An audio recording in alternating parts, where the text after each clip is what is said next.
Muy bien, bienvenidos con todos.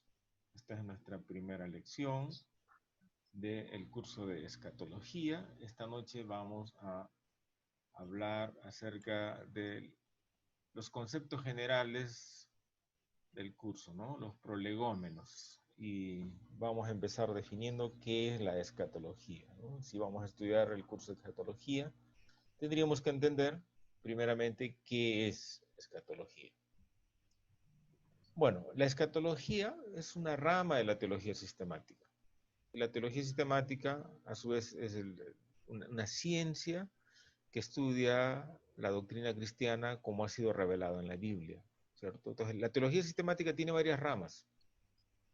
Las famosas logías, ¿no? Cristología, el estudio de Cristo; la neumatología, el estudio del Espíritu Santo; la soteriología, el estudio de la salvación; la jamartología, el estudio del pecado; la antropología, el estudio del hombre, etcétera, etcétera. Y una de esas logías, una de esas ramas de la teología sistemática, es la escatología, ¿ya? ¿De qué trata la escatología? Básicamente es un estudio, una revisión bíblica de los eventos finales o las últimas cosas que han de suceder en la historia futura. ¿Correcto? Ahora, ¿de dónde viene esta palabra? Escatología, ¿de dónde viene? Viene de una palabra griega, escatón, que significa lo último, el fin, lo final o la última cosa en la serie. Imaginemos una cola de personas, de 20 personas. La última persona en esa cola de 20 personas era el escatón.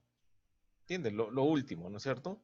Entonces, escatón significa todas esas cosas. Y logías, ¿no es cierto? O logos, es doctrina. Entonces sería la doctrina de las últimas cosas, la doctrina de los eventos finales, ¿no? Que son proféticos. ¿Ok? Entonces, eso es básicamente la escatología, ¿no? Significa literalmente doctrina sobre el fin, tanto de la vida individual como del mundo, ¿cierto? Hay una escatología personal, ¿no? ¿Cuál es el destino del alma, por ejemplo, después de muerto? La resurrección de los muertos es una escatología a nivel personal, pero también hay una escatología, digamos, a nivel de la iglesia, ¿no? Yo diría como una especie de escatología comunitaria, ¿no? La escatología de la iglesia, ¿no? Hacia dónde va la iglesia, ¿no? En la historia, en el futuro por venir. ¿No es cierto? Entonces es también una reflexión, ¿no? Creyente acerca del ministerio de consumación que Dios tiene reservado para la humanidad y el cosmos, ¿no? O sea, toda la creación. La escatología no solamente tiene que ver con nosotros ni con este planeta, es el plan, digamos, cósmico, ¿no? Porque engloba toda la creación, ¿correcto? Ahora, hablemos un poquito acerca de si existe o no existe desacuerdo entre los teólogos con respecto a los detalles de los eventos futuros. Mira, digamos, de entrada les voy diciendo algo. De todas las ramas de la teología sistemática, de todas las ramas de la teología sistemática, las que tienen, digamos, más desacuerdos es la escatología precisamente. Y la otra Pueden es... pagar su, pueden apagar su micrófono porque no hay interferencia. Ah, sí, si alguien, si pueden apagarse. Sí están apagados, creo. Ah, sí. ¿Ya? Entonces, de todas las ramas de la teología sistemática, la escatología es una de esas ramas que presenta mayor desacuerdo. Y se preguntarán por qué.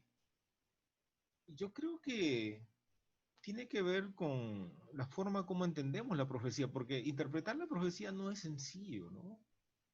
No es sencillo interpretar la profecía. Entonces yo creo que por eso precisamente viene diferentes puntos de vista. Y vamos esta noche a hablar precisamente de esos diferentes puntos de vista, de cómo aproximarnos a los eventos escatológicos. ¿Correcto? ¿Ya? La rama de la teología sistemática más cohesionada, más monolítica, ¿no es cierto? Más sólida es la cristología, ¿no? Incluso la cristología católica es muy parecida a la cristología evangélica y la cristología del cristianismo ortodoxo también es muy parecida, ¿no? Por lo menos la cristología católica en el papel es muy parecida a la nuestra, en la práctica, bueno, es muy diferente, ¿no? Ya, pero tanto la escatología como la soteriología, el estudio de la doctrina de la salvación, son dos de las ramas de la teología sistemática donde existen desacuerdos entre los diferentes teólogos, ¿no? ¿Ya? Entonces, Wayne Grudem, que es un teólogo sistemático norteamericano muy bueno, dice, los cristianos difieren sobre los detalles específicos que conducen y siguen inmediatamente al regreso de Cristo, ¿no? O sea, diferimos en detalles, ¿no? Los principales puntos de desacuerdo, ¿cuáles son? La naturaleza del milenio. ¿Son 1000 años o no? Los amilenialistas dicen no son 1000 años. Los pomilenialistas dicen esto es simbólico. Los premilenialistas, como yo, les voy anunciando, este curso lo hemos enfocado desde la perspectiva premilenialista. Admito que hay otras maneras de entender la escatología, pero mi punto de vista es premilenialista, que me parece que es también el enfoque de la mayoría de los que estamos aquí. Entonces, el primer desacuerdo es acerca de la naturaleza del milenio. Hay hasta 4 puntos de vista con respecto al milenio, ¿no es cierto? Y luego lo voy a mencionar un poquito más. Otro desacuerdo que hay en la escatología es el regreso de Cristo con el milenio. ¿Ya? ¿En qué momento regresa Cristo? Regresa antes del arrebatamiento, regresa que también es antes de la tribulación, de la gran tribulación, regresa a la mitad de la gran tribulación y ahí sucede el arrebatamiento, o regresa al final de la gran tribulación que dura 7 años, ya lo vamos a ver luego. Ahí nomás ya vemos 3 formas diferentes de entender el regreso de Cristo. Los pretribulacionistas, Cristo viene antes de la gran tribulación. Los mesotribulacionistas, Cristo viene a los 3 años y medio después que inició la gran tribulación. Y los posttribulacionistas, Jesús viene al final de la tribulación, o sea, pasados 7 años desde que se inició la gran tribulación. Ya, entonces hay también desacuerdo entre los teólogos acerca de en qué momento viene Cristo, ¿no? La secuencia del regreso de Cristo y el periodo de la gran tribulación que vendrá sobre la tierra. ¿Es un periodo de 7 años o no lo es? ¿Y cuánto de esa gran tribulación la iglesia lo va a pasar? ¿Ningún año? ¿La mitad? ¿3 años y medio? ¿O los 7 años? 4. El cuarto punto de divergencia con respecto a los eventos futuros es la cuestión de la salvación del pueblo judío, ¿ya? Y la relación entre los judíos salvos y la iglesia. Ojo, mira, yo les voy diciendo algo. 2 cositas, ¿ya? Para que ustedes lo tengan presente. Cuando nosotros estudiamos la escatología, generalmente nos olvidamos del pueblo judío. Porque pensamos que la escatología solo tiene que ver con la iglesia cristiana. O sea, con nosotros. Nada más. Si tú haces una encuesta en tu iglesia y preguntas, oye, ¿y cuál será el rol de Israel en los eventos escatológicos? Poco o nada te van a responder, porque generalmente, como les digo, nosotros sacamos a un lado a Israel del plan profético, del plan escatológico de Dios para la historia, y pensamos solamente en la iglesia. Nosotros vamos a ser salvados, el Señor vendrá por nosotros, y nos olvidamos de Israel. Es un asunto, ¿ya? Les digo para que lo tengan presente, ¿ya? Israel juega un rol importante también en la escatología. ¿Eh? Ojo. Lo segundo, nuestra escatología es muy reduccionista. ¿A qué me refiero con que nuestra escatología es muy reduccionista? Me refiero a que nuestra escatología es morimos y nos vamos al cielo de frente. ¿No es cierto? Así lo hablamos en la iglesia, ¿no? Si alguien fallece, ya está con el Señor, ya está en el cielo, ya está en su morada. celestial. ¿Hablamos así? Sí. ¿Por qué? Porque reducimos la escatología. Y nos olvidamos que hay un estado intermedio, nos olvidamos de la resurrección, ¿no es cierto? Nos olvidamos del milenio, nos olvidamos del juicio ante el trono blanco, y de frente de la muerte nos vamos al cielo. Y aún así nos olvidamos de la Nueva Jerusalén. Porque el cielo, o sea, donde vamos a pasar la eternidad, tiene un nombre específico y se llama la Nueva Jerusalén. Pero, como les digo, nuestra escatología, o sea, en las iglesias, es muy reducida. De la muerte saltamos al cielo directamente. Y borramos de un plumazo, borramos el estado intermedio, borramos la resurrección de los muertos, borramos el milenio, donde vamos a estar, porque vamos a resucitar. Los muertos en Cristo resucitarán primero. Los que hayamos quedado en el momento que Cristo venga y no hayamos muerto, vamos a ser transformados en un abrir y cerrar de ojo, en un cuerpo glorificado. Y luego entraremos, porque termina la gran tribulación y empieza el milenio. Y nos olvidamos de todas esas cosas. Y solamente cuando alguien muere decimos ya está en el cielo. O cómo me gustaría ya estar en la presencia del Señor. Y pensamos que de la muerte saltamos directo al cielo. Pero en medio de esos dos sucesos hay muchos eventos escatológicos que a veces no lo mencionamos, no sé si quizás por desconocimiento o quizás por costumbre, porque yo a veces igualmente, a pesar que sé que hay muchos eventos en medio, también suelo decir, bueno, cómo me gustaría ya estar con el Señor, que el Señor venga y que el Señor ya nos lleve. Y que esto que es imperfecto, lo que sucede en el mundo ya se acabe y que el Señor ya nos lleve, ¿no es cierto? Y es válido, o sea, el Señor va a venir, pero en medio todavía hay varios eventos. Y eso yo creo que vamos a irlo descubriendo también en este curso, ¿ya? Muy bien, otra cosa que quiero mencionarles, la escatología, a diferencia de la cristología, escatología es el estudio de los eventos finales, cristología el estudio de Cristo.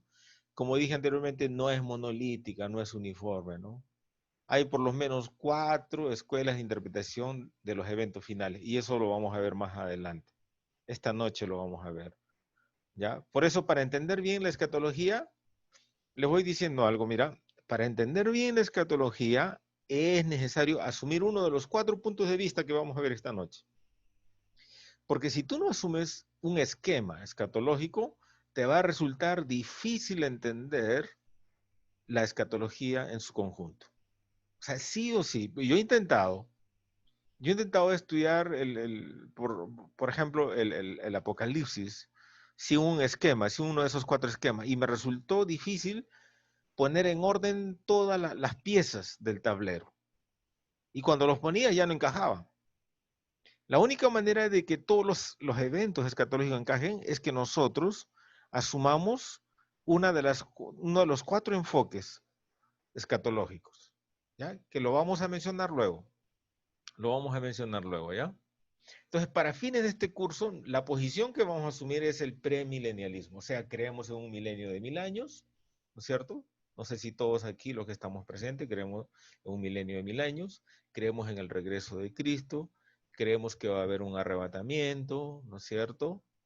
Eh, creemos que va a haber una gran tribulación, ¿no es cierto? De 7 años, ¿ya? Entonces, si usted cree así, que Jesús viene antes del milenio, entonces usted es premilenialista, ¿ya? Ese es el enfoque que vamos a asumir para este curso. Lo menciono para que ustedes lo tengan presente y como les digo, es necesario tener un enfoque, porque si no tenemos uno de los 4 enfoques, que luego les voy a mencionar cuáles son esos 4 enfoques y lo van a aprender bien esta noche, no se preocupen, va a ser bien difícil que entiendan toda la escatología, ¿ya? Ahora, ¿por qué estudiar la escatología?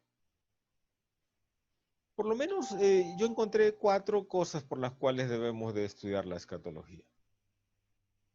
En primer lugar, para aprender a distinguir las señales de los tiempos.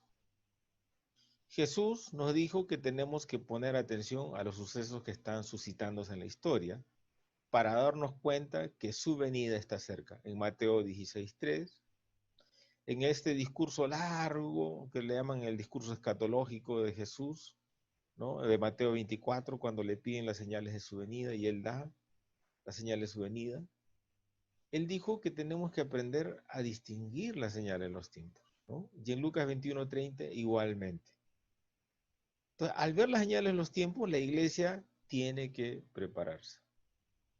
Ya que estamos en este punto, mira, la mayoría, me estoy adelantando un poquito, la mayoría de los escatólogos sostienen que la gran tribulación probablemente se dé inicio con un tratado de paz y seguridad de Israel y muchas naciones.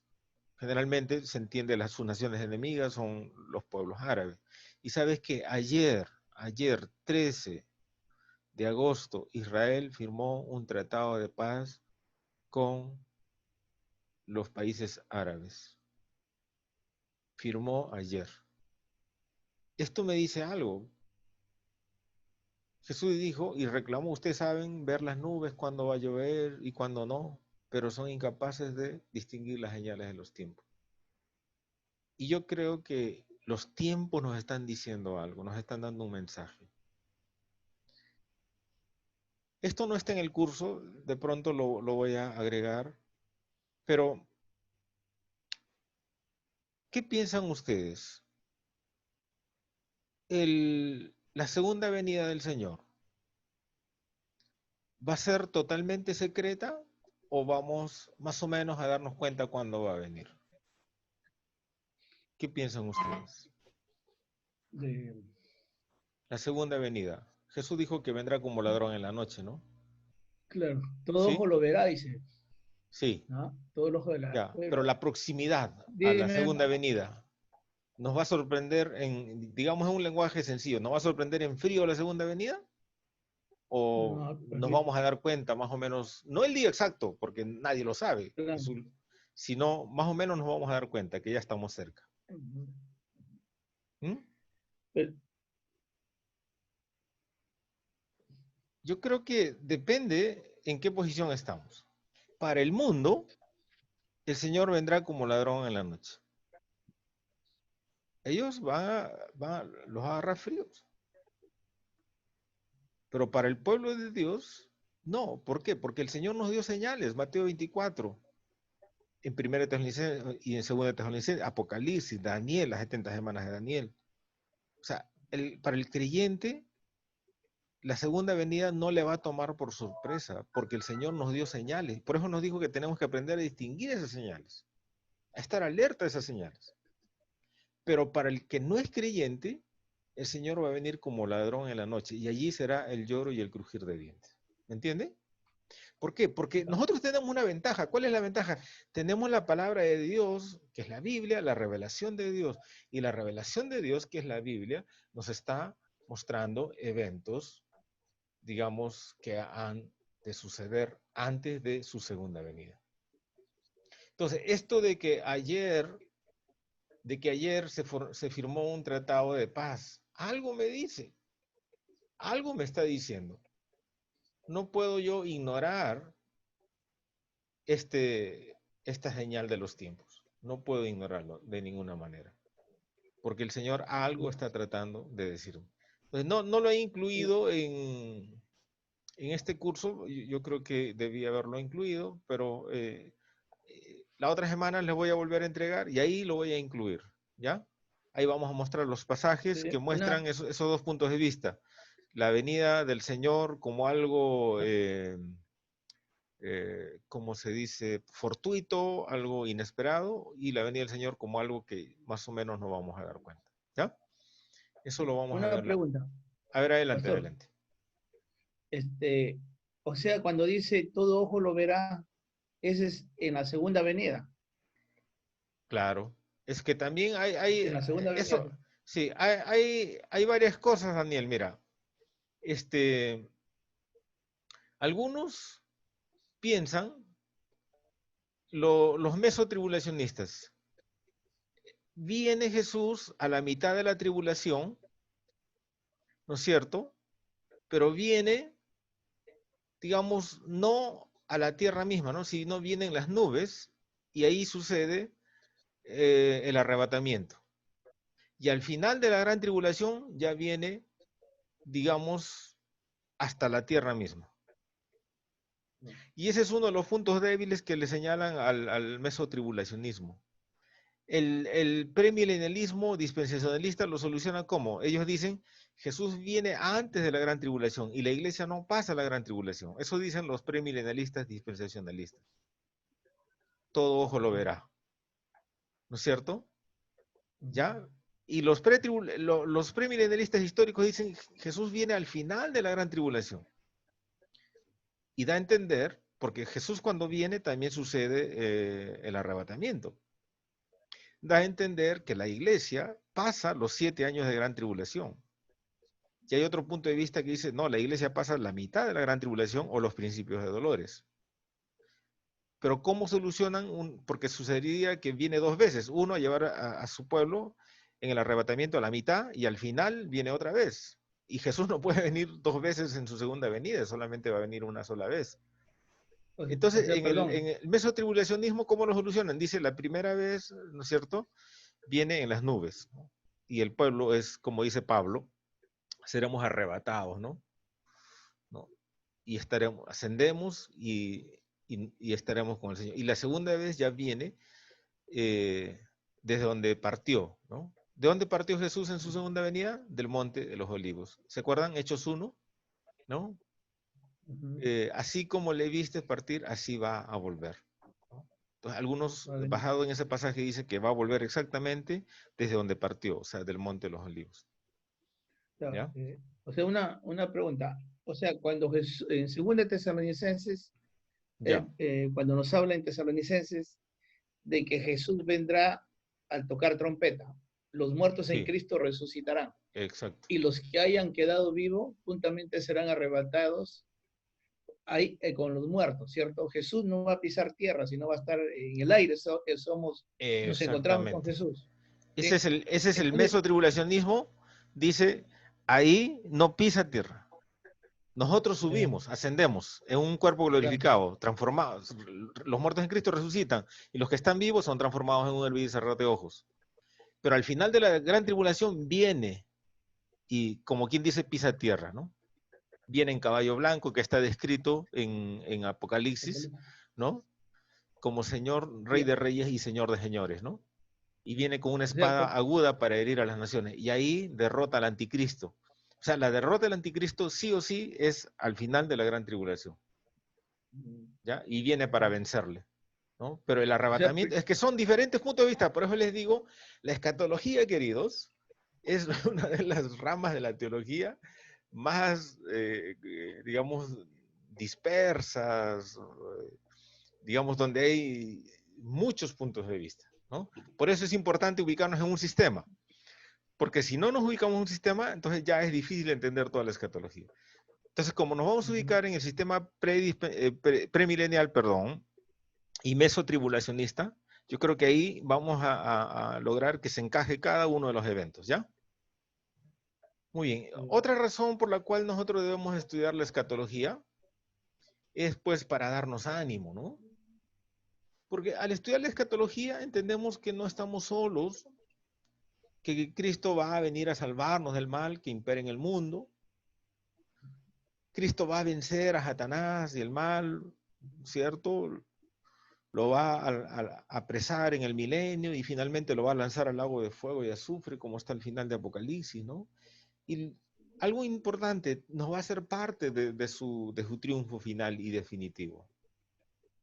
Entonces, el presente no da tanto dolor cuando se sabe el futuro y cómo acabará la historia. A mí, por ejemplo, estudiar Apocalipsis me apasiona mucho y me anima mucho. No siempre fue así, no siempre ha sido así. Yo recuerdo que de adolescente, cuando cogía el libro de Apocalipsis, me quemaba las manos. Me daba mucho temor leer Apocalipsis, porque de pronto es la manera como me lo habían presentado, ¿no? Como un libro solo de juicios, las trompetas, las copas de ira, los sellos, los jinetes, esos 4 jinetes, ¿no es cierto? Que se mencionan en los primeros sellos, ¿no? Entonces uno como que asume el libro de Apocalipsis, por decirlo, Daniel, con cierto temor, ¿no? Pero la verdad es que eso no fue nunca el plan de Dios. Y eso lo vamos a ver más adelante, ya en el cuarto punto que estamos desarrollando. La tercera razón es para darnos esperanza, ¿no? El libro de Apocalipsis, por ejemplo, es un libro lleno de esperanza. La esperanza de un pueblo que espera su redención. La esperanza de que el bien va a derrotar el mal, de que los justos heredarán el reino y los malvados, por el contrario, van a ser castigados juntamente con Satanás y sus huestes y serán lanzados al lago de fuego y azufre, ¿no? En Apocalipsis 19 se ve cómo Satanás es lanzado al lago de fuego y azufre. Ahora, hay que saber algo. Satanás no va a ser destruido. Eso sería una cosa buena para él. O sea, que sea pulverizado y que ya no exista nunca más. ¿Sabes qué ha preparado el Señor para él? Y para, no solamente para él, también para toda aquella persona que no ha creído en el Señor Jesucristo, toda aquella persona que no ha experimentado el perdón de sus pecados en Cristo Jesús, tiene preparado un castigo eterno, el lago de fuego que arde con azufre. Satanás va a ser atormentado por siempre y su dolor no acabará. Igualmente, las personas que han rechazado a Cristo Jesús van a ser castigados y aterrorizados eternamente. Entonces, Satanás no va a ser destruido. Sería algo bueno para él que sea destruido.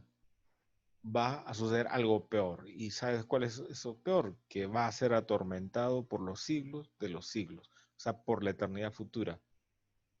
Va a ser castigado y atormentado. Eso es lo que le espera a él, ¿no? Mientras tanto, hay dos maneras de pasar la eternidad. Hay una eternidad buena, digamos, una eternidad gloriosa, que son cielos nuevos y tierra nueva, que se vive en la Nueva Jerusalén, y hay una eternidad negativa, una eternidad mala, que son el lago de fuego y azufre, o sea, el infierno, que también se le conoce como infierno, donde hay un castigo consciente que dura por siempre. Entonces, y eso se decide en esta vida presente. ¿Cómo voy a pasar la eternidad? ¿Voy a vivir la eternidad en cielos nuevos y tierra nueva o voy a vivir la eternidad en un lago que arde con fuego y azufre? ¿De qué depende eso? Depende de que la persona pueda experimentar el perdón de sus pecados en Cristo Jesús y viva una vida fiel para Él. Entonces, esto es importante saberlo. Finalmente, la escatología debemos estudiarlo para no tener miedo, ¿no? A muchos les causa miedo el estudio, por ejemplo, del libro Apocalipsis, ¿no? Cuando se ve los sellos, ¿no? Las trompetas, las copas de ira, una bestia de 7 cabezas, etcétera. La reacción podría ser de temor, pero el Apocalipsis y toda la escatología, ¿sabes qué? Ha sido revelada no para darnos miedo, sino más bien para darnos valor, para darnos ánimo, para darnos esperanza. La expresión no temas está al inicio del libro Apocalipsis en 1:17. Se le dice a Juan, el autor del libro, no temas. Y en el 2:10 a la iglesia, no recuerdo ahorita a qué iglesia se refiere, creo que es la de Éfeso o Esmirna, no temas en nada en lo que vas a padecer, no temas. He aquí el diablo echará a alguno de vosotros en la cárcel y tendréis tribulación por 10 días.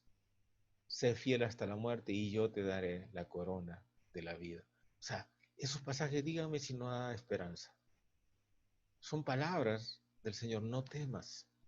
Está en el libro Apocalipsis y en el libro de Daniel igualmente.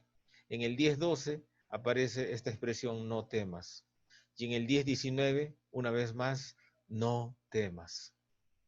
Entonces, la escatología se nos ha entregado como revelación de Dios para no tener miedo. Hay gente que a veces tiene miedo a lo que dice Daniel, a lo que dice Apocalipsis o lo que dice cualquiera de los pasajes escatológicos de la Biblia. Porque de pronto así nos los han enseñado, porque de pronto así nos los han presentado, ¿no es cierto? Como algo que aterroriza más, como que algo que anima, da esperanza, como que algo que da valor, ¿no? Entonces, en este curso yo quiero que ustedes miren la revelación de Dios del final de los tiempos de otra manera. No lo vean como algo que da temor, sino más bien que lo vean como algo que anima, como algo que el Señor ha preparado para sus hijos fieles, ¿no es cierto? Tenemos que cambiar nuestra manera de entender la revelación de Dios, nuestra manera de asumir los libros de Apocalipsis, de Daniel y todos esos pasajes escatológicos de la Biblia. Nunca fue para dar miedo. El único que debe temer acá de lo que va a venir es Satanás. Y quienes tienen que temer también son las personas que no creen en Cristo Jesús, porque ellos van a experimentar mucho dolor. Pero el pueblo de Dios no tiene nada que temer, sino al contrario, tiene que animarse. Muy bien, vamos a ver dos métodos de interpretación de la profecía. ¿Hasta ahí alguna pregunta? Si tuvieran alguna pregunta, si no hay, está bien, vamos a continuar.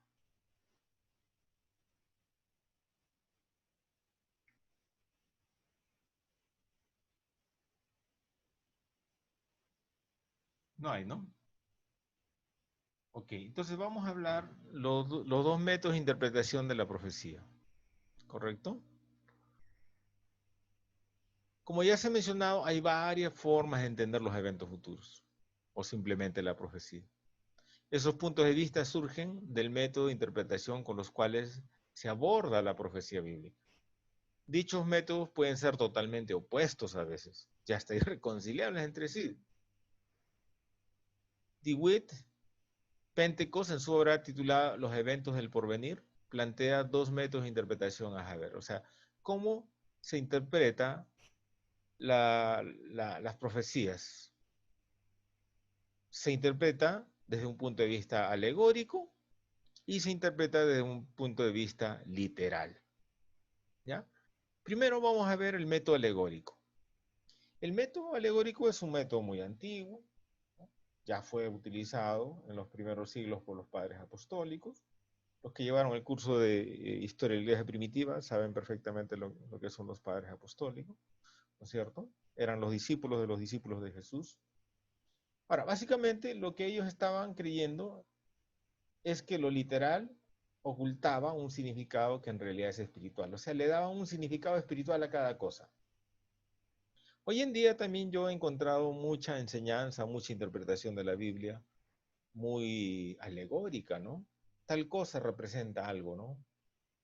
La barba de Aarón representa, ¿no? La vestidura de Aarón representa tal cosa, ¿no? El aceite de la santa unción representa tal cosa. Y a todo, bueno, sí hay cosas alegóricas en la Biblia. No todo es literal, sin duda.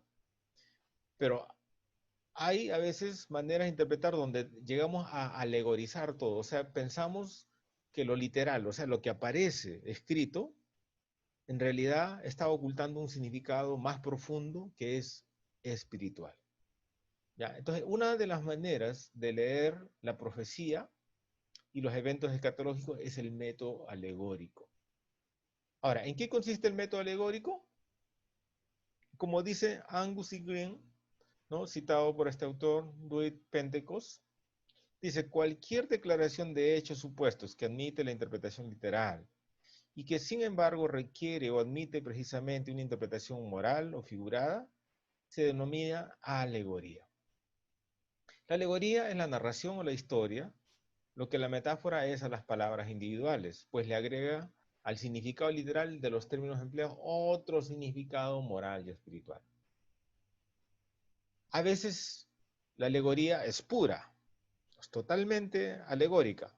Esto es, no contiene referencia directa a la aplicación de la misma, como en la narración del hijo pródigo, pero a veces está mezclada como en el Salmo 80, donde se indica claramente, ¿no? Por lo menos en el versículo 17, 87 de Salmo, que los juicios son el pueblo que se quiere, los judíos, perdón, son el pueblo que se quiere representar por medio de la viña. Entonces, hay pasajes que son alegóricos. La parábola del hijo pródigo es netamente alegórico, ¿no es cierto? El padre a quien representa, a Dios, el hijo pródigo ¿A quién representa ahí? Parece que a la iglesia gentil, ¿no? Y el hermano mayor a Israel, ¿no es cierto? ¿Ya? Entonces tiene un significado cada cosa. Eso es lo alegórico, ¿no? Sigue diciendo Pentecost. En este método, el valor histórico es sonegado o ignorado. Y el énfasis se pone enteramente sobre un sentido secundario, de manera que las palabras o los eventos originales tienen poco significado o ninguno. Sin duda, hay pasajes de toda de la Biblia y no solo de la profecía que sin duda deben ser abordados e interpretados como alegoría. Pero pensar que todo debe interpretarse así, o sea, de manera alegórica, es un peligro y atenta contra la buena hermenéutica. Entonces, una manera de leer la profecía es de manera escatológica. Y otra es de manera literal. O sea, lo que está escrito, eso es exactamente. ¿Ya? Literal significa que lo que está escrito, eso es precisamente lo que está queriendo decir el autor. Y el método alegórico, ¿cómo es? Lo que escribe el autor en realidad está tratando de simbolizar algo que es más espiritual. Hay una verdad profunda detrás de eso que está escrito. ¿Ya? Es la diferencia básicamente. Entonces, el método literal es el método opuesto al anterior. Aquí, como dice su nombre, se le confiere un significado literal o exacto a lo que se está revelando en la profecía. ¿Y cómo se podría definir este método? Pentecost dice así: el método literal de interpretación es aquel que da a cada palabra el mismo significado básico exacto que se le daría en su uso normal, ordinario, acostumbrado, bien sea empleado en escrito, al hablar o al pensar. Se denomina método gramático histórico para hacer hincapié en el hecho de que el significado debe determinarse tanto por sus consideraciones gramaticales como históricas, ¿no? O sea, lo que dice en el texto mismo y contrastado con la historia, ¿ya? Muy bien, ahora sí vamos a llegar a los 4 enfoques escatológicos. Toda escatología se ubica en uno de estos 4 enfoques. ¿Correcto? Toda escatología sí o sí se ubica en uno de estos 4 enfoques. Y como hemos dicho, nosotros vamos a utilizar el enfoque premilenial histórico o clásico para entender la escatología. Pero hay otros 3 más. Entonces vamos a ver el primero, el premilenialismo histórico. ¿De qué trata el premilenialismo histórico? El premilenialismo histórico sostiene que los cristianos permanecerán en la tierra durante la gran tribulación. O sea, el premilenialismo histórico está diciendo que la iglesia va a pasar la gran tribulación de los 7 años. Eso está diciendo el premilenialismo histórico. ¿Ya? La tribulación, sostiene el premilenialismo histórico, va a purificar a las iglesias porque erradicará a los falsos creyentes y la segunda venida de Cristo precederá al milenio. O sea, ¿en qué momento viene Cristo en el premilenialismo? Cristo viene al final de la gran tribulación, ahí sucede el rapto, y al venir al final de la gran tribulación, da por terminada la gran tribulación y empieza inmediatamente el milenio, o sea, 1000 años literales. El premilenialismo cree en 1000 años literales. Pero esto tiene una variante, ¿ya? Que se llama mesotribulacionismo. Entonces, yo personalmente soy mesotribulacionista, ¿no? Y luego lo voy a explicar, ¿ya? Según el premilenialismo histórico, la iglesia reemplazó a la nación de Israel como el pueblo del pacto de Dios. Esta interpretación, también conocida como premilenialismo del pacto, considera que el milenio será literalmente por un periodo futuro de 1000 años. ¿Ya? 1000 años. El premilenialismo histórico, repasamos un poquito hasta aquí, cree que hay un milenio de 1000 años literales, 1000 años de 365 días cada año. Cree que Jesús viene al final de la gran tribulación, donde sucede también el arrebatamiento, ¿no es cierto? Y eh, vence al anticristo al final de la gran tribulación. Todavía no hace nada con Satanás, porque Satanás es apresado antes del milenio y durante 1000 años está apresado y al final es soltado y causa una gran rebelión, y algunos le llaman a esa gran rebelión el Armagedón. ¿Ya? Los primitivos padres de la iglesia, ¿no? Los padres de la iglesia que hemos hablado, que existieron en el siglo II, el siglo III, contemplaban un milenio terrenal. O sea, ellos creían en un milenio en la tierra. ¿Ya? Ahora, parece ser que sí, pues, ¿no? El milenio va a ser acá en la tierra, pero no una tierra, digamos, no una tierra como la que tenemos ahora. Parece que la tierra va a ser recreada, ¿no es cierto? Porque va a ser una tierra fructífera, una tierra donde no, las bestias no van a tener esa ferocidad que tienen hoy en día. Parece que va a ser un tiempo donde las plagas van a ser erradicadas, los virus que ahora nos están molestando mucho van a ser erradicados. Entonces va a ser una tierra recreada, ¿ya? Pero la Nueva Jerusalén, que es otra cosa, eso sí, no va a ser aquí en la tierra, porque al final del milenio y antes de los cielos nuevos y la tierra nueva, la tierra va a ser destruida. ¿Ya? Pero el milenio, dice el premilenialismo y también el amilenialismo, se va a vivir aquí en la tierra, pero no la tierra como la conocemos hoy, porque esta tierra, como la conocemos hoy, ha llegado a ser casi como un lugar inhabitable, ¿no? Imagínense, ahora no podemos ni salir con libertad a la calle, ¿no? Durante los primeros siglos del cristianismo, los teólogos de la iglesia vislumbraban no solamente el reino físico de Jesucristo, después de un periodo de prueba, sino también la restauración de toda la creación a su pureza original en un reino milenario. Ahora, esta posición comenzó a debilitarse, ¿no? Pasados los años, los padres apostólicos existieron en el siglo II, III, ¿no? Y poco a poco, digamos, se desestimó la idea de un milenio terrenal y un milenio, digamos, de 1000 años. Y poco a poco van apareciendo otros enfoques. Ahora, ¿cuáles son los autores más representativos de este enfoque, el enfoque premilenial? Lactancio, en los años 240 al 320, Ireneo, Justino Mártir, Papías, ¿ya? Otro de los padres apostólicos, pero también pensadores bíblicos modernos, autores como David Dockery, John Warmick, George Beasley Murray, Robert Kundry y George Eldon Ladd. Ellos son, digamos, los representantes más prominentes del premilenialismo hoy, ¿ya? Yo me atrevería a decir que la mayoría de los creyentes en América Latina son premileniales. La mayoría de los, ¿no?, de los creyentes que vivimos aquí en el continente vamos con el enfoque premilenial, ¿no? Aunque dentro del enfoque premilenial también hay variantes, eso es una realidad, ¿no? Entonces vemos ahí un cuadrito que lo hemos tomado de Waldron. Este cuadrito que nos ilustra lo que es el premilenialismo histórico, ¿no es cierto?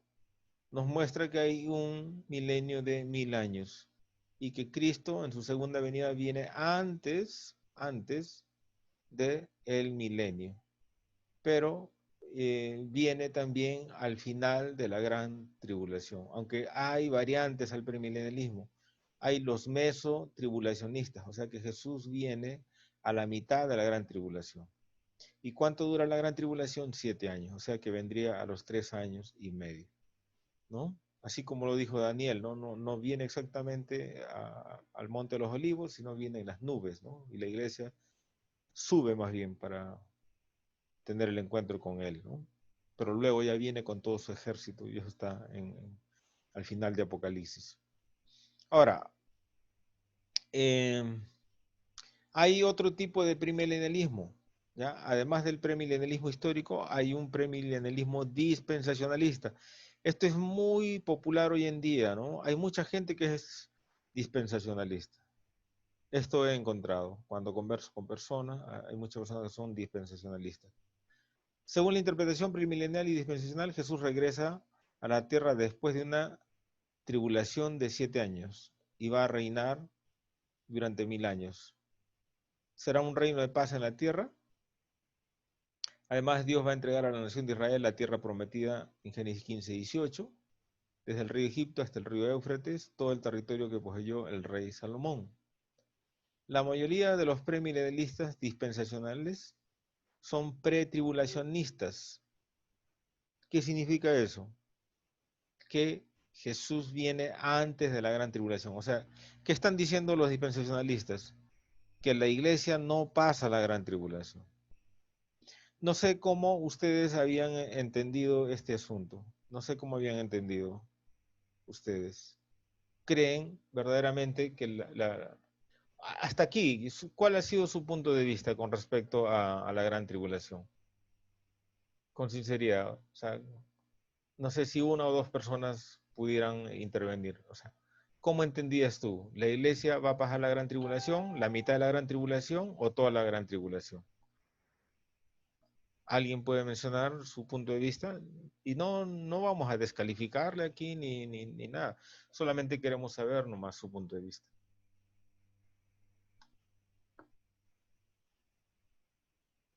¿Mm? A la mitad nomás, pastor. A la mitad, Daniel, Davidcito. Como buen Sí, hasta la discípulo del profesor, Davidcito viene a la mitad, ¿no? Porque también yo creo así. Davidcito es de mi iglesia. ¿Alguien más? ¿Alguien más? Eh, Buenas noches. ¿Sí? Buenas. ¿Me escucha? Sí, Soy sí, Daniel, claro. Daniel Daniel, Rodríguez. bienvenido. Amén. A nosotros, bueno, nos enseñaron que la iglesia iba a pasar antes de la tribulación. Bueno, me enseñaron que antes de la tribulación iba a venir el Sí, Señor, para llevar. que la O sea, iglesia el no iba a pasar la arrebatamiento. tribulación. Ok, o sea, el arrebatamiento sucede antes de la gran tribulación. Ujú. Ok, muy bien. Entonces, ese es el enfoque precisamente dispensacionalista, ¿ya? Y el enfoque también es premilenialista, como el de David, es premilenialista, pero David es mesotribulacionista. Y tú, Daniel, por lo que me estás diciendo, serías pretribulacionista. Pretribulacionista significa que el arrebatamiento sucede antes de la gran tribulación. Mesotribulacionista significa que el arrebatamiento sucede a la mitad de la gran tribulación. Y los post-tribulacionistas dicen que el arrebatamiento sucede al final de la gran tribulación, o sea, pasa los 7 años de la gran tribulación. ¿Correcto? Ya, ¿alguien más nos quiere contar su punto de vista, cómo lo aprendió en la iglesia, cómo lo entendía, para enriquecer el No, diálogo? pastor, no, o Dime, sea, Daniel. no sé si una aclaración me podría hacer. Claro. Cuando hay el arrebatamiento, cuando Tesalonicenses hablan Ujú. en el capítulo 4, versículo 13, y ahora, amados hermanos, queremos que sepan lo que sucederá con los creyentes que han muerto para que no se entristezcan como los que no tienen esperanza. Pues ya que queremos que Jesús murió y resucitó, también creemos que cuando Jesús vuelva, Dios traerá junto con él a los creyentes que hayan muerto. Ujú. Entonces, cuando hay este arrebatamiento de que los muertos resucitan, Ya. los que están vivos, los creyentes vivos que son arrebatados, ¿es antes del milenio o después del Sí. milenio? No. Definitivamente antes del milenio. Bueno, por lo menos en mi punto de vista. Es que Ya, o mira, sea, son... los amilenialistas, Danielito, los amilenialistas, ¿qué creen los amilenialistas? Aunque todavía no hemos llegado a ese punto, ya debemos de tocarlo, pero te lo dije en síntesis, ¿ya? Los amilenialistas sitúan el milenio entre la primera y la segunda venida. O sea, para los amilenialistas, ¿cuándo empezó el milenio? Cuando Cristo vino. Ahí estableció su reino milenial. ¿Y cuándo va a terminar el milenio? En la segunda venida de Cristo. Entonces, si Cristo viene en su segunda venida, y en ese momento sucede también el arrebatamiento, para ellos el arrebatamiento está sucediendo al final del milenio, ¿me entiendes? Ese es otro enfoque que se llama el enfoque amilenial. Para ellos Ya, el milenio no dura 1000 años, sino es solamente una expresión simbólica. Porque como te digo, si Jesús viniera hoy día, ¿cuánto habría durado para ellos el milenio? 2020 años. porque si Jesús vino el año cero, por decir, y viene ahora el 2020, para ellos el milenio está durando 2020 años. Porque O para sea, el amilenialista, el milenio está situado en el espacio histórico siguiente, entre la primera venida y la segunda venida de Cristo. Entonces, cuando viene Cristo y lleva a su iglesia, está sucediendo al final del milenio. Y eso es un enfoque amilenial. Pero no es el único ya, enfoque, ¿me entiendes? ya. Pero o Ujú. sea, en esta postura de que Jesús lleva a la iglesia y arrebata a la iglesia, de Al ahí final del viene milenio. Ujú. al final ya a dictar juicio, digamos Claro. así. Aunque lo que está diciendo Pablo en Tesalonicenses no es exactamente eso. Los amilenialistas lo interpretan eso y dicen, esto está sucediendo al final del milenio. ¿No es cierto? Ahora, O sea, por eso, ujú, o sea, la iglesia es arrebatada, ¿cierto? Es llevada, de ahí viene nuestro Señor Jesucristo a dictar juicio, depende en qué ¿o no? enfoque. Te tengo que responder en qué enfoque, Danielito. El Te voy a decir, premilenial, mira, en premilenial, en el amilenial, pre, en el premilenial, aunque hay variantes, pero mi punto de vista, Jesús viene a la mitad de la gran tribulación, pero no viene a la tierra, sino a las nubes. Y la iglesia asciende, ¿no? Los muertos resucitan, los que están vivos son transformados, y vamos y nos unimos a Él. Y luego viene al final de la gran tribulación con todo su ejército, como está en Apocalipsis 19. Y ahí viene a la tierra mismo. Derrota al anticristo y lo lanza al lago de fuego y apresa a Satanás e inmediatamente empieza el milenio. Eso es en el ah, enfoque pre, premilenialista, está ahí. mesotribulacionista, ¿me entiendes? Claro, ¿Ya? claro, ya te Entonces, por entendí. eso les digo, para entender la escatología, queridos, sí o sí nos tenemos que ubicar en uno de los cuatro esquemas. Es imposible entender la escatología si no nos ubicamos en uno de esos cuatro enfoques.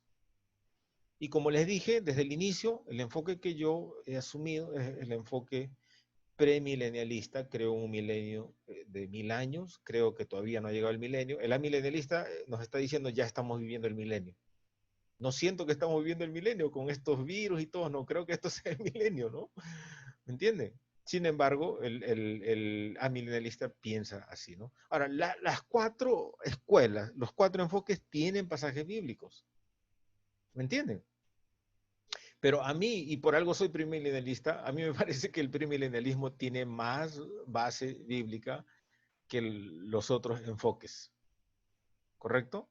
Desde mi punto de vista, creo que el premilenialismo tiene más base bíblica que los otros enfoques. Ahora, no estoy negando que hay otros enfoques, estoy aceptando, hay otros enfoques, pero personalmente yo creo que el premilenialismo tiene más base bíblica para organizar bastante bien los eventos futuros, ¿no? Que están revelados en la palabra. ¿Ya? Entonces, el premilenialismo dispensacionalista, en este enfoque, Jesús viene a la tierra después de la... bueno, algunos piensan que antes de la tribulación, ¿no? La mayoría de los premilenialistas dispensacionales son pretribulacionales, o sea, Jesús viene antes de la gran tribulación, ¿no? Interpretan Apocalipsis 4, 1 al 2 como una referencia al arrebatamiento. Ojo, en algunas iglesias y en algunas escatologías le llaman el rapto. Yo prefiero llamarle arrebatamiento, aunque es exactamente lo mismo, porque la palabra que utiliza Pablo dice, seremos arrebatados, dice Pablo, ¿ya? No dice seremos raptados, ¿no? Entonces, por eso yo empleo la palabra arrebatamiento, pero también otras iglesias, otras escatologías le ponen el nombre de rapto. Personalmente, y quiero pegarme un poquito más al texto bíblico, yo utilizo la palabra arrebatamiento, porque es así como está revelado en Tesalonicenses, nos seremos arrebatados, ¿no? ¿Ya? Entonces, los dispensacionalistas entienden que el arrebatamiento se dará cuando Cristo retire a los cristianos de la tierra antes del comienzo de la gran tribulación, ¿no? O sea, están diciendo ellos, la iglesia no pasa la gran tribulación. Algunos premilenialistas dispensacionales conocidos son mesotribulacionales, ¿no? Yo soy mesotribulacional, pero no soy dispensacionalista. Ya soy premilenialista histórico. Creen que el arrebatamiento tendrá lugar durante la gran tribulación, ¿no? O a la mitad. Ahora, ¿cuáles son los autores bíblicos, perdón, los teólogos más destacados de esta posición dispensacionalista?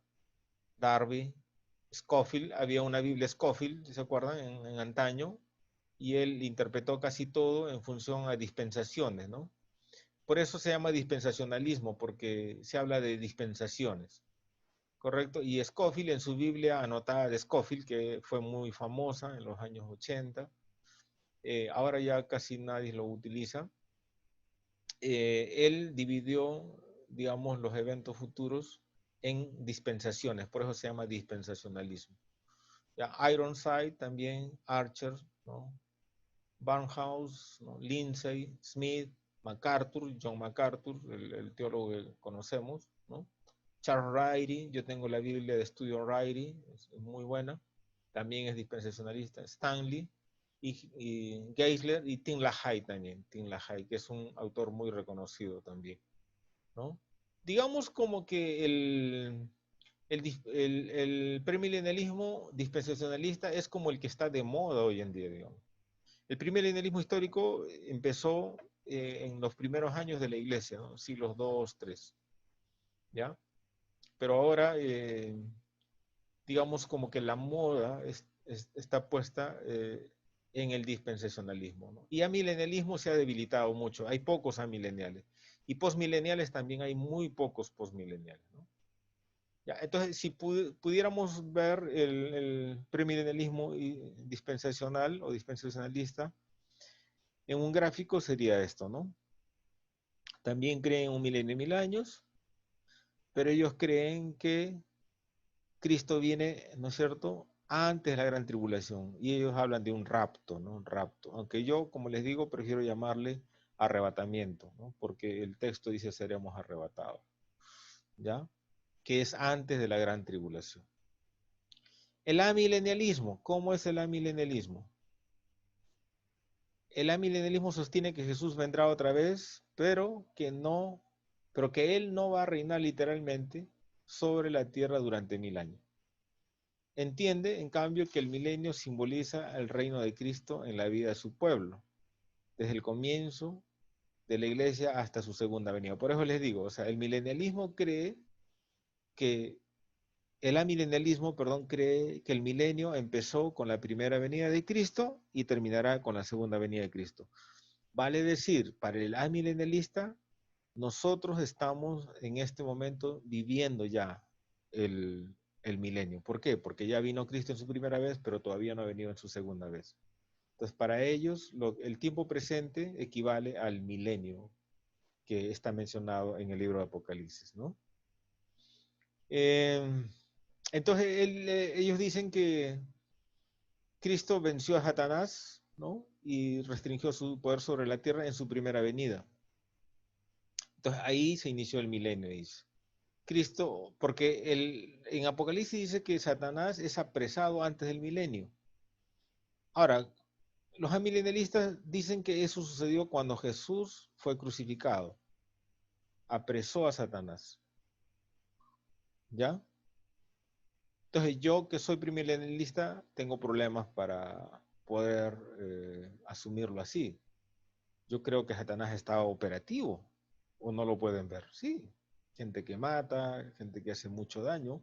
Sin duda Satanás no está atado. Si estuviera atado, este planeta sería otro, esta sociedad, ¿no?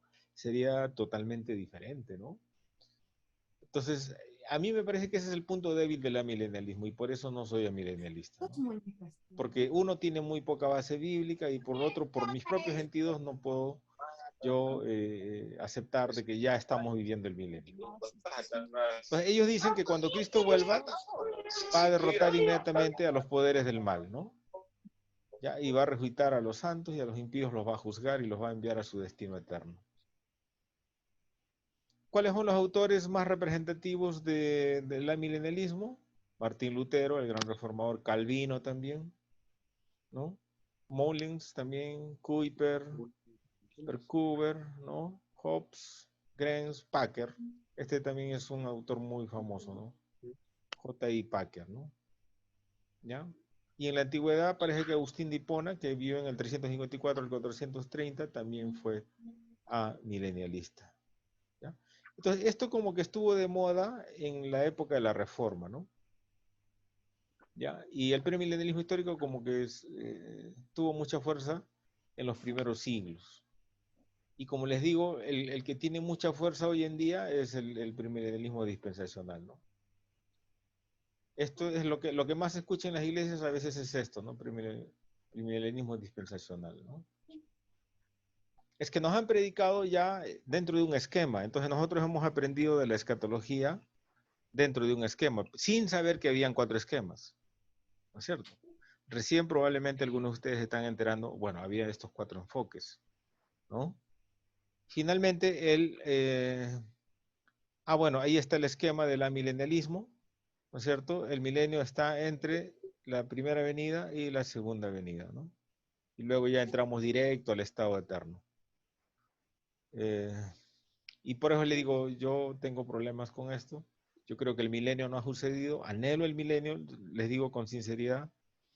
Deseo ver el gobierno de Cristo, el gobierno que él siempre quiso tener sobre la humanidad, pero que el hombre con la caída de Adán le negó, ¿no? Y le negó conscientemente. Ya, pero me gustaría ver a Cristo como gobernante justo, como juez justo. Y eso va a suceder en el milenio. Me gustaría ver una tierra libre de virus, una tierra libre de animales con ferocidad, libre de maldad, campeando en las calles, y eso va a suceder en el milenio. Y yo espero ese momento. Y el milenio no es todo, o sea, el milenio va a ser gran cosa, pero no es todo, porque luego viene la nueva Jerusalén, ¿no? El estado eterno. Oh, ya, eso sí es. Cuando hablemos de la nueva Jerusalén, hermano, va a ser imposible no cerrar los ojos e imaginar esa ciudad, esa ciudad santa que el Señor tiene preparado para nosotros. Finalmente, el postmilenialismo. El postmilenialismo cree que la segunda venida de Cristo ocurrirá después del milenio. ¿Ya? Después del milenio. Ese es un poco lo que estaba preguntando Daniel Saldarriaga. El reino milenial descrito en Apocalipsis 21 al 6 representa un extenso periodo cuando mediante la predicación del Evangelio la mayoría del mundo se someterá al señorío de Jesucristo. Durante ese tiempo Satanás no tendrá poder sobre la tierra y los regímenes del mal colapsarán, ¿no?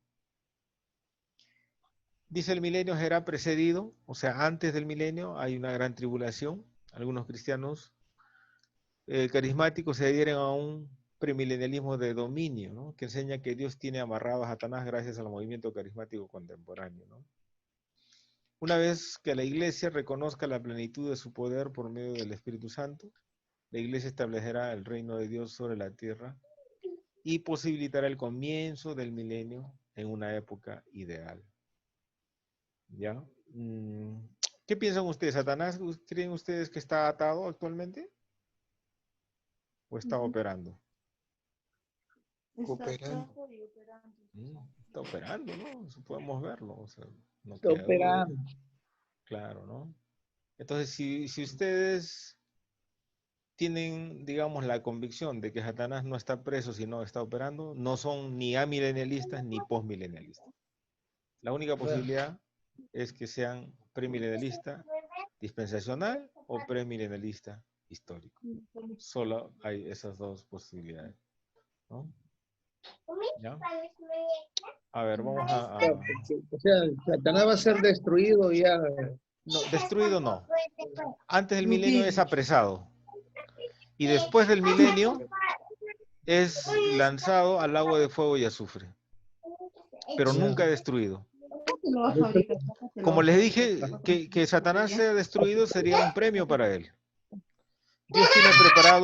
Dios tiene preparado algo peor para Satanás. ¿Y sabes qué es peor que sea destruido?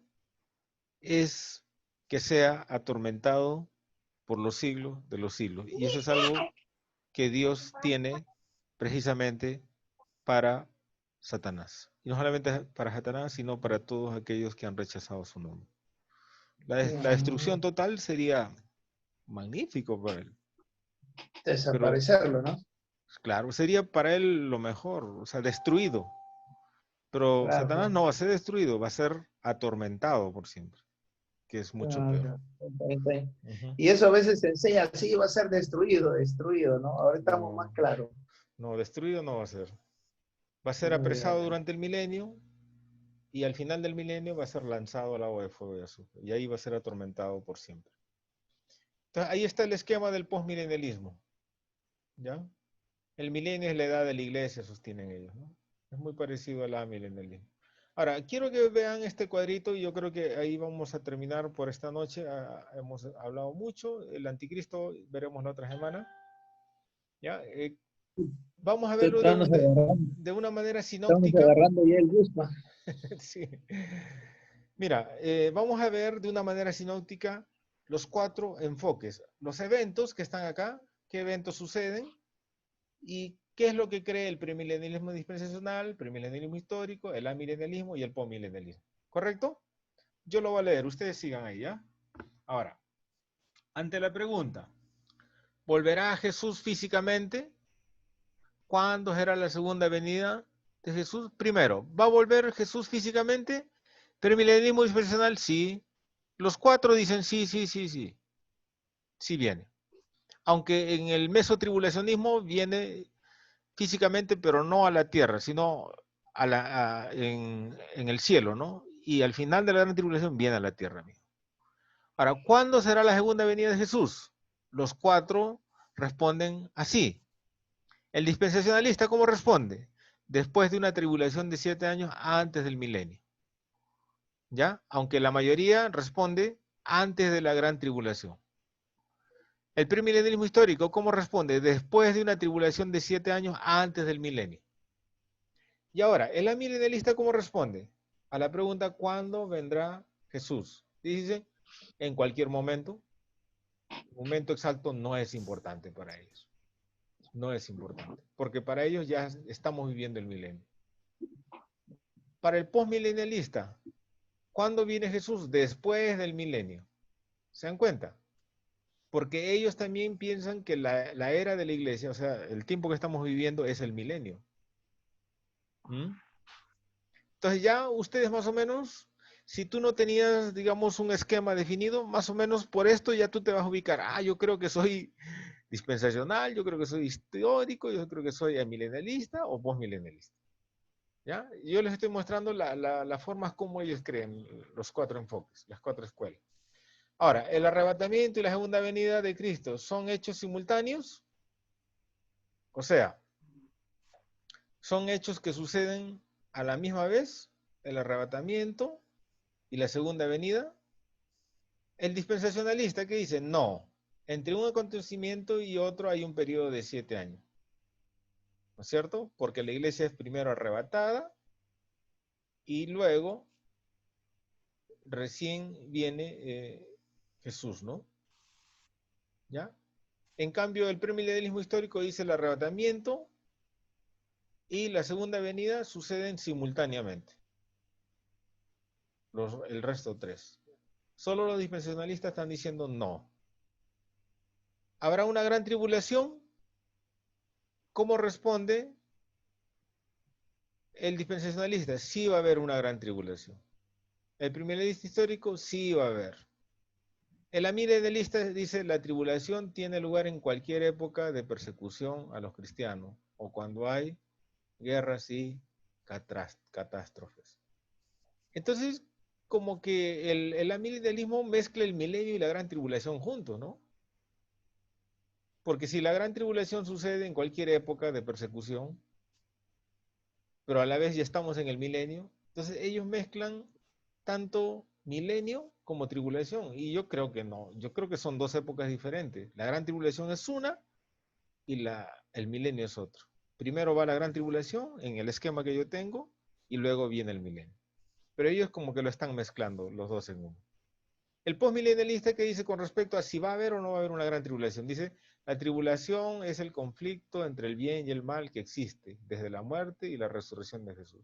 O sea, vivimos constantemente en la tribulación, ¿no? Entonces, para ellos dos, Noten, para ellos dos no hay una tribulación o gran tribulación de 7 años. No hay. Es cualquier época donde el mal se levanta contra el bien. En cambio, para el histórico y para el dispensacionalista, la gran tribulación dura 7 años exactamente, que es la semana 70 de Daniel, ¿no? Daniel habla de las 70 semanas, ¿no? Y la semana 70 es precisamente la semana de la gran tribulación, ¿ya? Otra pregunta. ¿Sufrirán los cristianos durante la tribulación? ¿Qué dice el dispensacionalista? Los cristianos serán arrebatados antes de la tribulación. Y hay otra variante que dice los cristianos van a pasar la mitad de la gran tribulación, porque el arrebatamiento sucede a los 3 años y medio, ¿no? Y esto es básicamente lo que yo también creo. ¿Qué está diciendo el premilenialismo histórico? ¿Sufrirán los cristianos durante la gran tribulación? Sí, dicen, los cristianos pasarán por la tribulación, serán perseguidos y sufrirán por la causa de Cristo. El premilenialista histórico, ojo, cree que la iglesia va a pasar los 7 años de la gran tribulación. Tienen sus pasajes para sostener esto. No es que así nomás, se le ocurrió y ya. En la siguiente clase vamos a hacer full pasajes bíblicos, ¿ya? Full pasajes bíblicos, vamos a trabajar muchos pasajes bíblicos. Ahora, el amilenialismo, ¿qué dice con respecto a si los cristianos van a pasar la gran tribulación? Dice, sí, los cristianos serán perseguidos y sufrirán hasta la segunda venida de Jesús. La persecución se intensificará hacia el final de este periodo. O sea, mientras más se acerca la segunda venida, va a haber más persecución. El amilenialista que dice, sí, los cristianos han sido llamados a predicar el evangelio y la tribulación ocurre siempre que hay oposición al evangelio. Con respecto al milenio, la pregunta, ¿habrá literalmente un milenio, o sea, un milenio y 1000 años?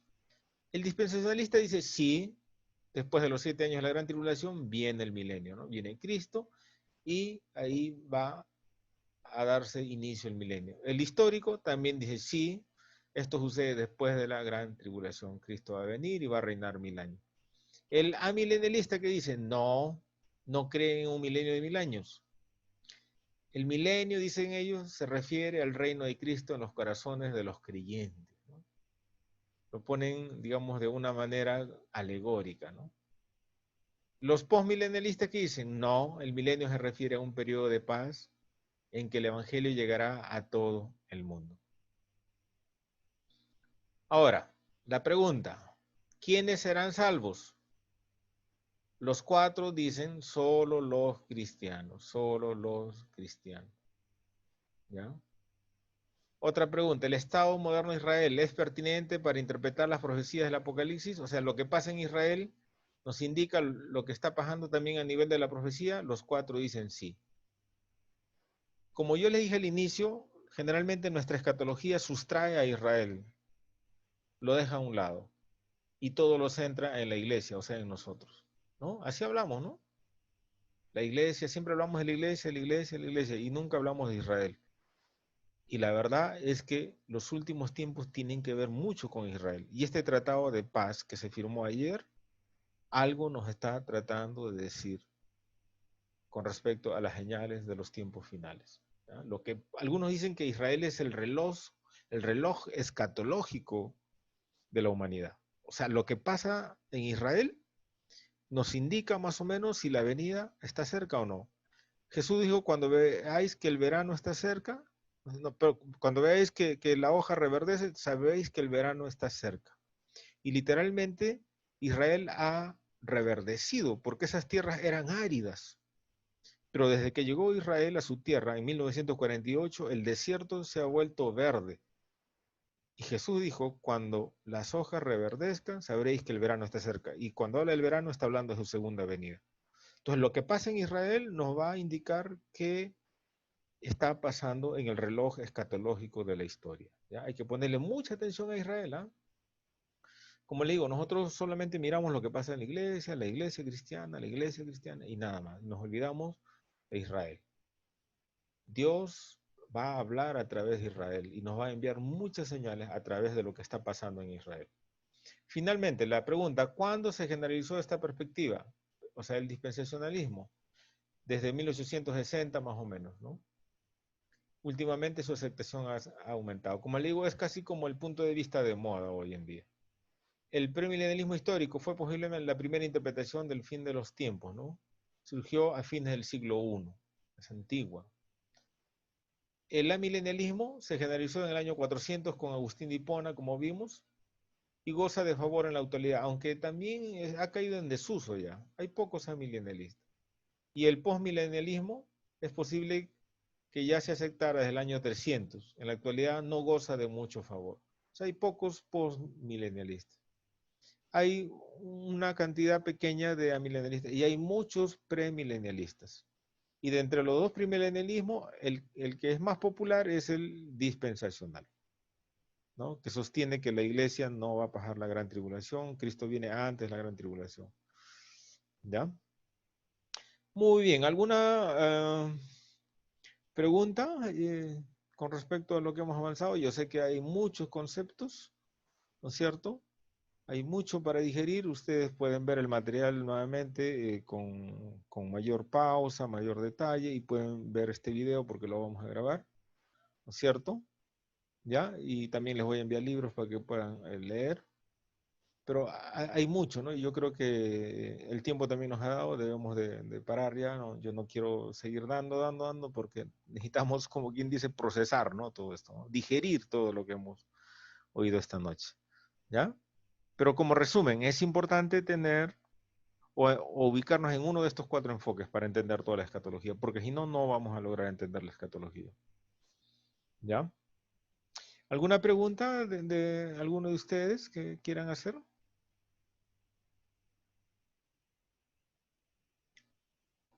¿Ninguna? Con libertad, no tengan ningún temor. No garantizo que tenga todas las respuestas tampoco, pero lo que yo pueda responder está bien, y si no, voy a seguir investigando. ¿Ninguna? Muy bien. Entonces Pastor, vamos una pregunta. a ver adelante. Sí, porque y la vez pasada que nos explicaba también, porque el arrebatamiento, así como dice, a la mitad va a venir. Ujú. Y eso, y lo que está, por ejemplo, yo tenía entendido, porque aquellos creyentes también va a tener una oportunidad más, pero salvarán con mucho sufrimiento, o sea que todo Sí, pasará hasta el final, ¿no? eso Entonces es, yo pienso sí. que el Jesús nuevamente vendrá a recoger esos creyentes que han luchado hasta el último, han creído a Él, ¿no? Ya, esa es una enseñanza muy popular en las iglesias, que va a haber gente salvándose después del arrebatamiento, pero se van a salvar con mucho dolor, se van a salvar porque resistieron a la bestia, no se dejaron sellar por la bestia y se escaparon, y entonces en la segunda venida o mueren sin ser sellados o simplemente resisten hasta el final de la tribulación y se salvan. Yo te voy a responder de manera personal, yo pienso que no, o sea, con el Señor no podemos andar jugando. La palabra de Dios dice, sé fiel hasta la muerte. En Apocalipsis 21:8, ¿quiénes son los primeros que son lanzados al lago de fuego? Los cobardes. Entonces, alguien que no estuvo bien con Cristo ya no va a tener oportunidad porque es un cobarde y Dios condena a los cobardes. ¿Qué dice Apocalipsis creo que es en el capítulo 2 o 3, ¿no es cierto? Ojalá fuera frío o caliente, porque si eres tibio te vomitaré de mi boca. Entonces, ¿cómo el tibio se va a salvar? ¿Cómo aquel que no es fiel hasta la muerte va a tener una segunda oportunidad? A mí me parece que esto no tiene ningún sustento bíblico. Así es que estamos llamados a ser fieles hasta la muerte. Apocalipsis 2:10. Jesús dijo, mas el que persevere hasta el final, este será salvo. Pero el que no persevera hasta el final, entonces, ya me quedé, ahora me voy a volver ahora sí cristiano, no me voy a dejar marcar por el sello de la marca de la bestia. ¿Y así se va a salvar? No creo. No creo que así funcionan las cosas.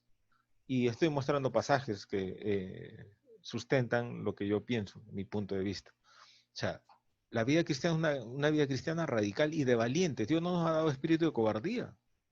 Si no, imagínate, pues, o sea, los cobardes se van a salvar. porque vivieron a medias y ya cuando fueron dejados en el arrendamiento y luego dicen, ay, me quedé, ahora sí me voy a poner a cuenta y se van a salvar. No, creo que las cosas son así. Por algo el Señor nos está diciendo que seamos fieles hasta la muerte. Por algo el Señor está diciendo que los primeros que van a ser lanzados al agua de fuego y azufre, Apocalipsis 21:8, son los cobardes e incrédulos. Los cobardes e incrédulos. Pero y el versículo del 21:7 de Apocalipsis dice que más bien al vencedor, o sea, al valiente, al que está unido a Cristo en todo momento, él va a heredar todas las cosas. Pero los cobardes eran lanzados los primeritos, antes que los homicidas, antes que los violadores, antes que los borrachos. Los primeritos que van a ser lanzados son los cobardes. Entonces, yo creo que hoy es el tiempo y siempre tenemos que estar unidos a Cristo y nuestra oración debe ser, Señor, ayúdame a ser fiel hasta el final. Y así tenemos que andar. No O sea, pastor, no como tibios, sino una vida cristiana radical. Porque desde mi punto de vista no hay otra oportunidad. Más allá del arrebatamiento no hay otra oportunidad. Sí, Daniel, creo pastor, que sí, este, dice, o sea, en los 3 años y medio finales, antes de cumplir los 7 años, ya. van a haber creyentes, ¿cierto? Que van Yo no sé a si sufrir. no sé si se les puede llamar creyentes todavía. No, o sea, ¿Cómo puede haber creyentes que se han quedado? no, o sea, esas O personas sea, que se han quedado, probablemente va a perdón, haber gente que tenía un trasfondo cristiano, que era ya, y una ellos, persona que tenía conocimiento de Dios, que alguna vez fue a la iglesia.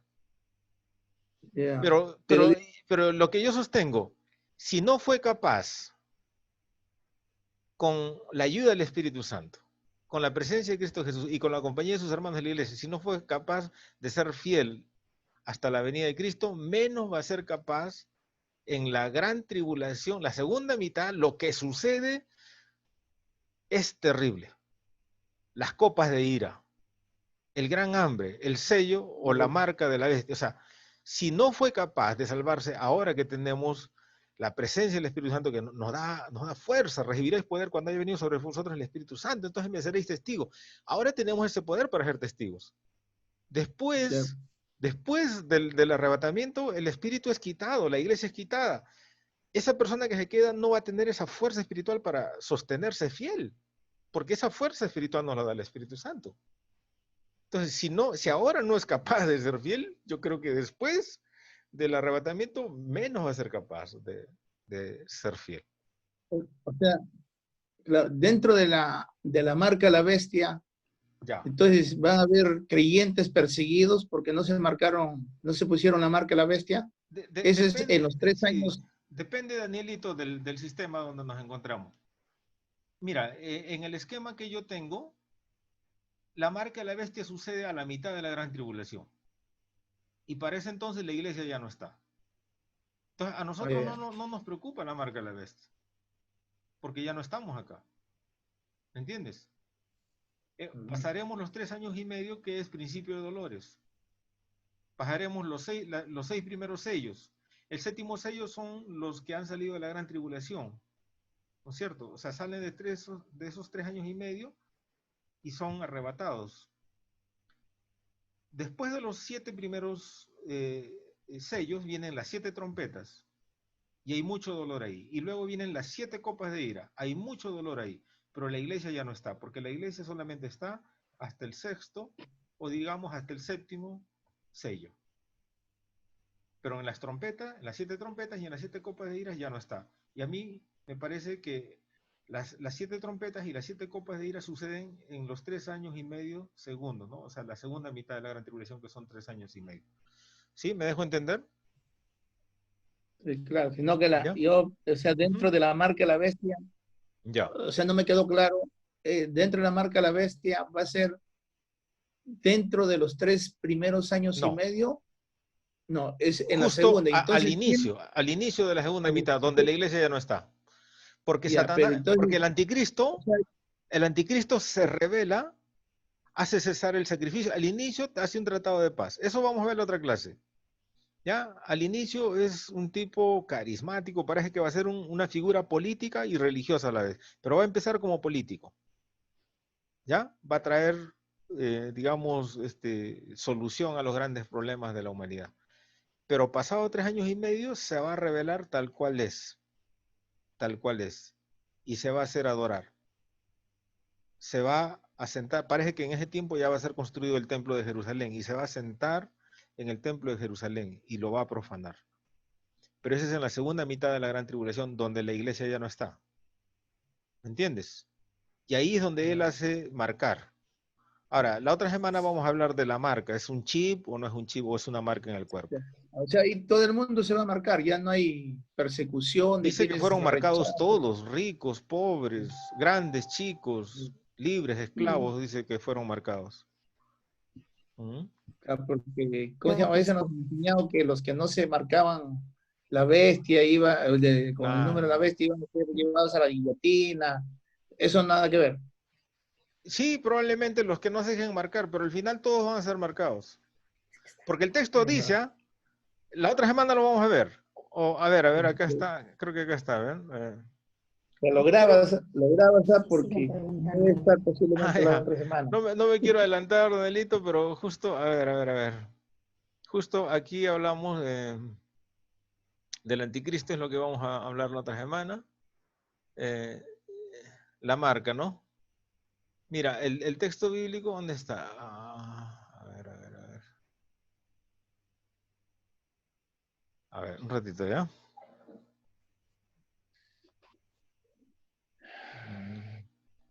¿Dónde está? Ya. Acá está, ¿no? Creo que está en el 17. Este es Apocalipsis 13, 11 al 18.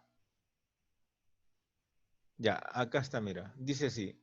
Y hacía que a todos, mira, 13:16. Y hacía que a todos, pequeños, grandes, ricos y pobres, libres y esclavos, se les pusiese una marca en la mano derecha o en la frente. ¿A quiénes? Todos, Daniel. Porque todos, esos todos, no es la iglesia. La iglesia ya no está. Y que ninguno pudiese comprar ni vender, sino el que tuviese la marca. O sea, el hambre los va a matar. Si no puedes comprar ni vender con la marca, ¿cómo te escondes? En una época donde va a haber GPS, va a haber satélites mirándote desde arriba, ¿cómo te escondes? O sea, de que alguien se va a salvar en esa segunda parte de la gran tribulación, esa es una ilusión, no va a suceder desde mi punto de vista. Y acá dice que todos van a ser sellados, o sea, todos. La iglesia no va a ser sellada porque ya no está. Los creyentes fieles no van a estar sellados porque ya no está. ¿Me entiende? Pero el texto dice literalmente, y hacía que todos, pequeños y grandes, ricos y pobres, libres y esclavos, se les pusiese una marca en la mano derecha o en la frente. Contundente lo que dice. ¿Me entiendes? ¿Apocalipsis cuánto? 13, 17 y 18, sí. ¿Ya? Pero eso vamos a ver la otra semana. ¿Les parece? Sí. ¿Ya? Muchas bendiciones, queridos. Gracias por atender a esta primera clase. Recién hemos empezado, todavía hay mucho para aprender. Así es que mantengamos este deseo de querer aprender y dejemos que la palabra de Dios nos instruya y nos hable también. Bendiciones con todos. Que tengan un buen fin de semana. Gracias, pastor. Estaba muy interesante. Amén, amén. Bendiciones. Ya le mandé mi recibo, pastora. Ya, magnífico, magnífico.